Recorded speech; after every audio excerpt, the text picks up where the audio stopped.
네, 안녕하세요. 윤키라이드입니다. 오늘은 이 볼보 XC90을 5만 킬로 정도 타면서 느낀 점에 대해서 다뤄볼 거고요. 밖에는 위험하니까 차 안으로 들어가도록 할게요. 그럼 지금부터 주행을 해보면서 생각나는 대로 그렇게 리뷰를 해볼게요. 에코 모드로 해서 운행을 해볼게요. 이 차에 좋은 점과 나쁜 점이 있는데 우선 좋은 점을 먼저 다뤄보도록 할게요. 좋은 점은 우선 4기통인데 방음이 상당히 잘 돼 있어서 그 4기통의 소리가 좀 들리긴 하는데 그렇게 크게 들리진 않아요. 그리고 얼마 전에 BMW 5 시리즈랑 벤츠 E클래스 리뷰를 했는데 그 두 대보다 뭔가 방음이 한 단계 더 위급의 차인 것 같은 그런 느낌으로 방음이 더 잘 돼 있고요. 이 볼보의 창문이 이중 접합률이라서 조금 비싼 게 단점인데 그것만 빼면 안전하고요. 뭔가 소음도 좀 덜 들어오고 4기통의 감성을 이 잘 돼 있는 방음으로 조금 이렇게 만회를 하는 것 같아요. 근데 볼보는 더 이상 엔진에 대해서 개발을 할 생각이 없고요. 신형 볼보들은 대부분의 모델이 이제 하이브리드, 그러니까 마일드 하이브리드로 이렇게 나오고 추후에는 100% 전기차로 바뀔 거라고 해요. 그래서 볼보에서 나오는 모든 차들은 다 4기통 엔진을 가진 차밖에 없고요. 볼보에서 나오는 차 중에 4기통 엔진에 터보도 달고 슈퍼차저도 달고 모터도 달아서 400마력을 내는 T8이라는 강력한 엔진이 있죠. 엔진을 잘 만드는 회사인 것 같긴 한데 제가 타고 있는 이 볼보는 2만 킬로대에 엔진이 붙었어요. 그러니까 엔진이 블로우 됐다, 엔진이 퍼졌다, 엔진이 완전히 고장나버렸다, 이렇게 된 건데 보통 새 차가 2만 킬로에 엔진이 그렇게 죽어버리는 게 흔치 않은 일이죠. 저도 태어나서 처음 겪는 현상인데 수리하는 데는 거의 한 달 가까이 걸렸고요. 수리 기간 동안 서비스 센터에서 XC60 T8을 받아서 한 달 동안 탔었어요. 그리고 또 이 차는 좋은 점이 뒷자리 어린이 잠금 장치가 있어요.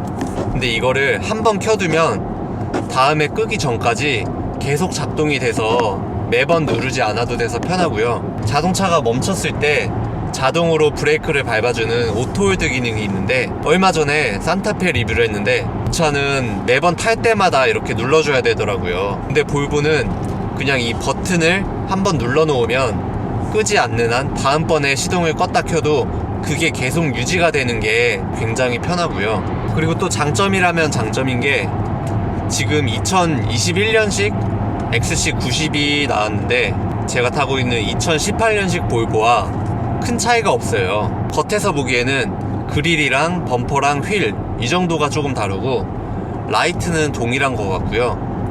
그래서 뭔가 그릴이랑 범퍼만 이렇게 바꾸면 신형 개조가 가능한데 굳이 해야 할 이유는 없을 것 같고요. 생각해보면 이 차 전에 XC90 1세대 모델도 디자인이 거의 한 10몇 년 동안 안 바뀌었어요. 이 차가 나온 지 한 5년 정도 된 것 같은데 아직 신모델이 나오려면 조금 더 있어야 되니까 오너 입장에선 괜찮죠. 사각지대에 차가 있는 걸 알려주는 이 사이드미러에 불 들어오는 기능이 있는데 뭔가 괜히 심리적으로 다른 브랜드에서 해주는 기능보다 좀 더 믿음직스럽고요. 확실히 유럽차라 그런지 운전할 때 이런 핸들링이나 고속 안정성 이런 게 꽤 뛰어나고요. 국산차나 렉서스, 도요타보다 확실히 뭔가 단단하고 약간 독일차 같은 그런 성향을 갖고 있어요.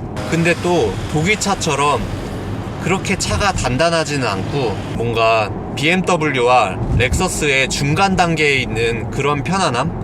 얼마 전까지 승차감이 굉장히 안 좋았어요. 그래서 타이어 공기압을 확인해 보니까 42씩 들어가 있더라고요. 그래서 그걸 34로 다 맞췄더니 승차감이 한결 편안해졌고요. 단점에 대해서 얘기해 보면 가성비가 그렇게 좋은 차는 아니에요. 왜냐면 이 차를 살 수 있는 가격이면 조금만 더 보태면 BMW X5나 벤츠 GLE, 포르쉐 카이엔, 링컨 에비에이터 이렇게 뭔가 좀 더 좋고 옵션도 좋은 SUV들을 살 수 있다는 점이 있고요. 에비에이터, X5, GLE는 다 에어 서스펜션이 들어가는데 이 차는 그냥 서스펜션이 들어가죠.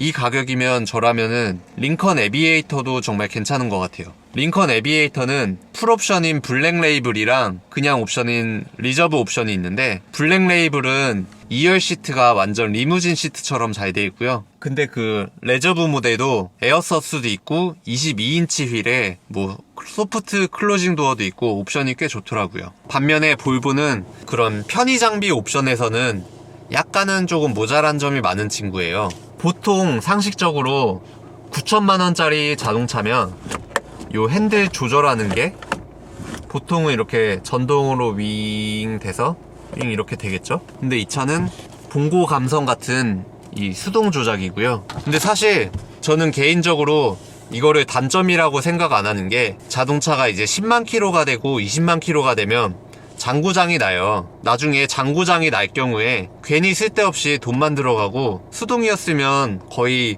평생 고장나지 않거든요. 그리고 또 단점이 파노라마 루프를 가려주는 이 그늘막이 거의 햇빛이 잘 들어오는 구조예요. 그래서 뭔가 광합성을 할 땐 좋겠지만 뒤에 애기가 한여름에 잘 때는 좀 별로고요. 지금 썬팅을 굉장히 진한 걸로 했는데 그래도 완전히 가려지는 그늘막이 있었으면 훨씬 더 좋았을 것 같아요. 계기판도 모드에 따라서 그렇게 화려하게 변하는 것도 없어요. 그냥 에코 모드를 했을 때 약간 초록색으로 바뀐다는 거? 단점이라면 단점인데, 현대자동차에 있는 이 옆에서 조수석 시트를 조절하는 워크인 스위치가 없어요. 그 대신 요 가운데 있는 화면을 통해서 이렇게 조절을 할 수가 있고요. 근데 좀 특이한 게, 화면에 있는 버튼을 누른 다음에 운전석 쪽에 있는 의자 조절 버튼을 이렇게 해야지 움직여요. 근데 뭐 나쁘지도 않고 그냥 재미있는 기능 같죠? 쓸데없는 버튼을 만들지 않고 그런 기능을 넣었다는 거. 스웨덴 감성의 그런 미니멀리즘한 디자인이죠. 말하고 보니까 단점이 아니네요. 이 위쪽에 쓰인 소재가 막 알칸테라 이런 게 아니라 그냥 천이에요. 근데 검정색으로 해놔가지고 뭔가 소재는 그렇게 비싸 보이지 않지만 검정색이라 눈에 잘 안 띄고 괜찮네요. 그 단점이 있는데, 사기가 힘들어요. 새 차를 사려면 평균 10개월 정도 기다려야 차가 나오고요. BMW나 벤츠 이런 거는 한두 달이면 웬만하면 다 이렇게 출고가 되는데, 볼보는 포르쉐처럼 하나하나 다 인디 오더를 하는 것도 아니면서 1년 정도 걸리니까 그 점이 약간 단점이라고 볼 수도 있죠. 그리고 이 차의 가장 큰 장점은 그냥 하나예요. 안전. 물론 실제 자동차 사고에는 충돌 테스트나 안전 옵션보다 훨씬 더 많은 변수가 있기 때문에 볼보 XC90이 가장 안전한 SUV고 볼보가 가장 안전한 자동차는 아니에요. 어떻게 보면 그냥 브랜드가 마케팅을 잘한 건데 안전할 것 같다는 그런 믿음이 있어요. 볼보는 1927년에 이렇게 마차같이 생겼을 때부터 차를 만들었네요. 그리고 1959년에 지금 모든 차에 적용이 되어 있는 이 3점식 안전벨트를 볼보가 최초로 발명을 했고요. 이게 처음 나왔을 때 다른 브랜드의 메이커들은 그게 쓸데없다며 엄청 비웃었대요. 근데 지금은 모든 메이커가 이 벨트를 쓰죠. 신생아들은 이렇게 뒤보기를 해야 충돌시나 그런 급제동 상황일 때 안전하거든요. 1972년에 볼보가 최초로 이런 뒤보기 카시트 하는 거를 이렇게 발명을 했대요. 그리고 1991년에 사이드 에어백도 볼보가 최초로 발명을 했다고 하네요. 그리고 요 옆에서 터지는 커튼식 에어백도 1998년에 처음 적용이 되었네요. 요새 나오는 외제차 국산차들이 부랴부랴 달아서 나오는 옵션이 있죠. 바로 이 사이드 미러에 뭐가 있을 때 불이 들어오는 건데요.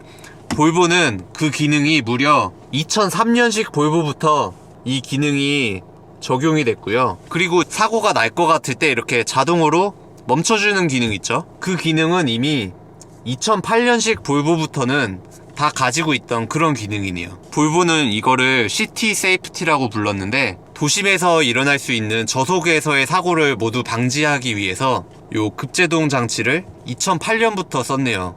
이런 점들이 뭔가 볼보의 세일즈 포인트인 것 같아요. 사실 볼보가 현대자동차만큼 그렇게 막 고성능 엔진을 만드는 메이커도 아니고 폭스바겐 TDI처럼 막 레이스에 나가고 막 연비가 엄청 좋고 그런 엔진도 아니고요. 지금 연비를 보면 9km예요. 2000cc 디젤치고 그렇게 좋은 연비는 아닌데 뭔가 다른 회사들이 5마력이라도 더 올릴 때 볼보는 그때 안전 관련 옵션을 하나라도 더 개발해서 5명의 이상의 목숨은 뭔가 구했겠죠. 근데 사실 볼보는 옛날에 굉장히 멋있는 브랜드였어요. 옛날에는 요 레이싱 볼보처럼 외건을 끌고 그대로 레이스에 나가기도 했고요. 그리고 완전 클래식한 60, 70년대에는 이런 이쁘게 생긴 볼보도 있었죠. 볼보가 항상 묵묵하게 안전 관련 옵션만 파는 그런 약간 안전 오타쿠 같은 그런 메이커고요. 제가 만약에 미혼이고 아이가 없었다면 볼보는 절대 사지 않았을 것 같아요. 근데 아이가 있다면 안전보다 사실 자동차 운전하는 데 있어서 중요한 건 없거든요. 그래서 볼보는 5만 킬로 정도 탔는데 한 5만 정도는 더 탈만한 것 같습니다. 이게 제 결론이고요. 시청해주셔서 감사합니다.